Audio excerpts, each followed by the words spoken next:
Puro mga mataas pala na posisyon yung nandito ah. Walang libor dito. Ano, Benji? Dito ang PA, Parang engineer, si architect, si foreman. ang project inspector. Nagsimula na nga rin kaming gumawa ng bakod at katulong ng asawa ko ang ganyang kaibigan at mga pinsan. At ang una-muna nilang ginawa ay itong bakal para sa poste. At may screen na rin kami para sa finishing. At may gamit din kaming panggawa ng hollow block dahil yung pinsan na mismo ang gagawa ng aming gagamiting hollow block. At gumawa na rin kami ng matting at stirrup para sa beam. At nagsimula na rin sila nag-assemble ng bakal para sa poste. Iikot ang bakal according sa kanyang botol para mas matibay. Sad yung ano niya, putol. Ito ang totoong parang engineer. Kasi Nag-overtime, kahit walang araw, nakashade. nakashade. Alas 5 na ng hapon, nakashade pa rin. Kasi umuwi na ang aming si foreman pati si architect umuwi na. So bukas daw uli. Para So, bukas, si Foreman, automatic lagay na lang ng beam. Bukos. Kaya, si architect, anong trabaho niya bukas? masa. Magmasa.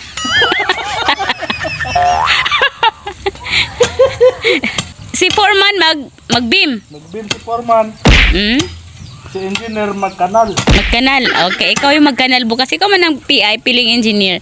So, magkanal. Ito hanggang dito to. Hanggang dyan sa dulo. Papunta na doon. Hanggang yung fish pan pala namin, tatambakan na namin doon sa dulo. Videoan ko sa inyo, malalaki na rin ang tilapia doon. Dito sa aming fish pan, hindi lang tilapia meron. Meron ding hito at meron din mga turtle. At maraming shells din pala itong fish pan namin. Lahat ng laman ng fish pan namin ay pinamigay na namin. At nag-start na rin kami mabungkal para sa poste. Tingnan niyo naman yung mga halaman namin, malalaki na. At nakasako lang pero ang lalaki ng dahon.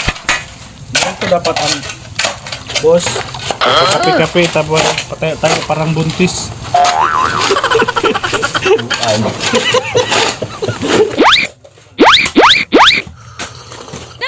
Walang laman. Dito pala sa barangay namin ay kailangan talaga lahat ay may bakod. At maganda na rin naman yung para na rin sa safety ng mga nakatira sa bahay. Parang engineer. Parang engineer, siya yung PE. Parang foreman, Parang foreman.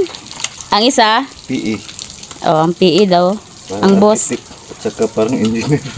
Parang engineer. Parang, yung architect na sa lalim. ay yung architect doon na sa ilalim mo. Wala pala yung architect. Magaling, architect to. Hinigtan natin yung poste para lumikon yung beam natin. Ayusin. Para maglinog-linog, hindi siya magagalaw. Yun ang explanation ni architect natin. Itong si yung Han, anong position na dito? Libor. Ay hindi, boss. Ano, Benji? Parang foreman. Ah, ito si foreman pala, oh. Ginagawa mo! Puro mga mataas pala na position yung nandito, ah. Walang libor dito. Walang labor dito. Ay parang engineer, si architect, si foreman. Next. At maganda magtrabaho pag busog, kaya naman gumawa na rin ako ng pancake para sa kanilang merenda. Dahil mas ganado at mabilis ang trabaho pag busog. Hindi ko na rin pinakita paano timplahin ito. Lahat naman ata marunong maggawa ng pancake. Pero naglagay naman ako dito ng powder milk, itlog, sugar, oil, baking at yes, counting salt, at food coloring. At naglagay din ako ng vanilla para sa aroma. Smile, kahit kakain na naman. Break time na daw.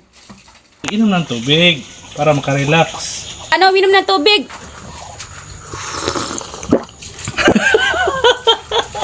Yung architect namin dito, kung sa city yan. Yan, ang taga-design. architect. Dito, taga-masa. Luluto ni Madam. Bakit madam, ate? Ang ate pala. Ganito pag kumain tayo ng pancake. Paano? Hawakan mo to.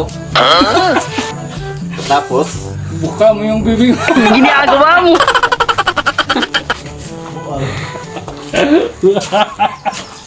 Ipahatid sa kamay. Tapusin.